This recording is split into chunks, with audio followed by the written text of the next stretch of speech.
ఓం శ్రీ గురుభ్యో నమః. ఆశీర్వదించేటప్పుడు తలపై అక్షింతలు ఎందుకు వాడతారో తెలుసుకుందాం. ఒకరిని దీవిస్తున్నప్పుడు శుభకార్యాల్లో పూజల్లో భాగంగా అక్షింతలు వాడడం ఒక సాంప్రదాయంగా పాటిస్తాం. అవే ఎందుకు అని చాలామందికి సందేహం ఉంటుంది.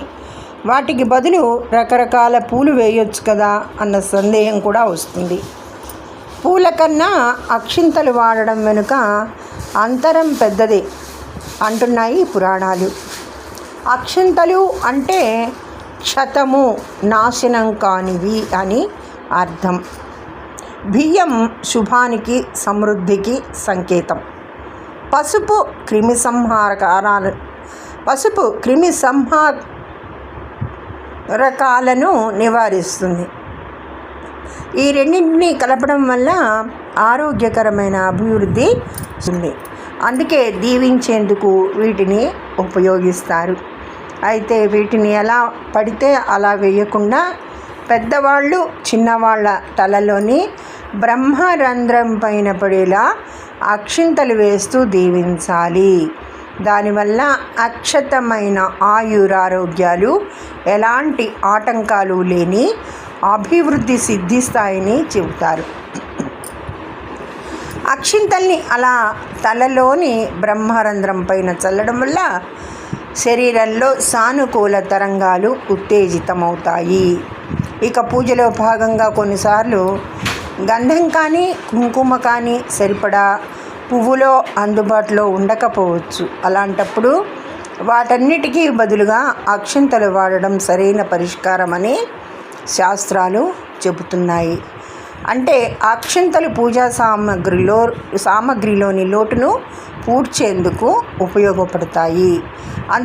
అందుకనే అలా వాడిన అక్షింతలనే పూజ అంతా అయ్యాక తలపై చల్లుతారు. కేవలం వాడటమే కాదు, వీటిని తయారు చేసుకునేటప్పుడు జాగ్రత్తగా ఉండాలి. సంపూర్ణంగా ఉండే బియ్యపు గింజల్నే అక్షింతల తయారీకి ఎంచుకోవాలి.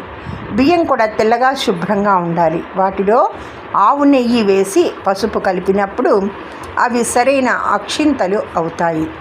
దేవీ పూజలో కొన్నిసార్లు పసుపుకు బదులుగా కుంకుమను వాడుతుంటారు. కాబట్టి సందర్భాన్ని బట్టి రెండు రకాలుగా తయారు చేసుకోవచ్చు. మరి అక్షింతలు ఎందుకు వేయాలి, వాటి వల్ల లాభం ఏమిటో ఇప్పుడు తెలుసుకుందాం. అక్షింతలు అంటేనే అవి క్షతం కాని అని చెబుతుంటారు.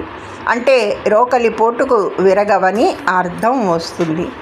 మంచి బియ్యం రోకలిపోటుకు విరిగిపోవు. అలాంటి బియ్యాన్ని పసుపు లేదా నెయ్యితో లేకుంటే నూనెతో కలిపి అక్షింతలుగా తయారు చేస్తారు. ఈ బియ్యం అంటే చంద్రుడికి చాలా ఇష్టం.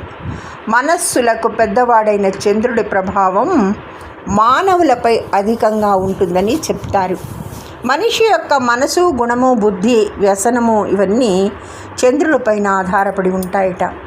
అందుకే ఆ యొక్క చంద్రుడికి సంకేతమైన బియ్యం కూడా మనిషి మనస్సుపై ప్రభావం చూపుతుందని, అందువల్ల మన ధర్మాన్ని నియంత్రణ చేస్తాయని మన పెద్దలు చెబుతూ ఉంటారు. అందువల్లే అక్షింతలను తలపై వేసి మరీ ఆశీర్వాదం అందిస్తారు. మనిషి శరీరమే ఒక పెద్ద విద్యుత్ కేంద్రం.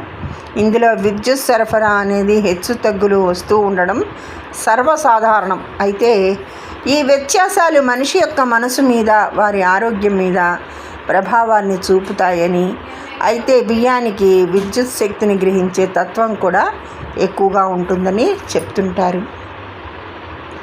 అందువల్ల తలపై అక్షింతలు వేసే సమయంలో దేహంలోని విద్యుత్తు కొంత అక్షింతలను తాకుతుంది.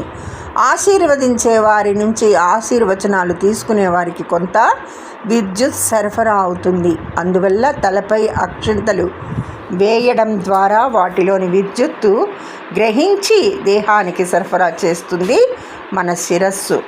ఇలా పెద్దవాళ్లలో ఉండేటువంటి సాత్విక గుణం, బుద్ధులు చిన్నపిల్లలకు అక్షింతల ద్వారా లభిస్తాయని నమ్ముతారు. ఆధ్యాత్మికంగా చెప్పుకోవాలంటే జీవనాధారానికి సంకేతం బియ్యమేనని చెబుతారు. మనం తినే అన్నం తయారయ్యేది ఆ బియ్యంతోనే కాబట్టి ఆ బియ్యాన్ని మన తలపై వేసి ఆశీర్వచనాలు అందిస్తారు. ధన్యవాదములు. సర్వేజన సుఖినో భవంతు.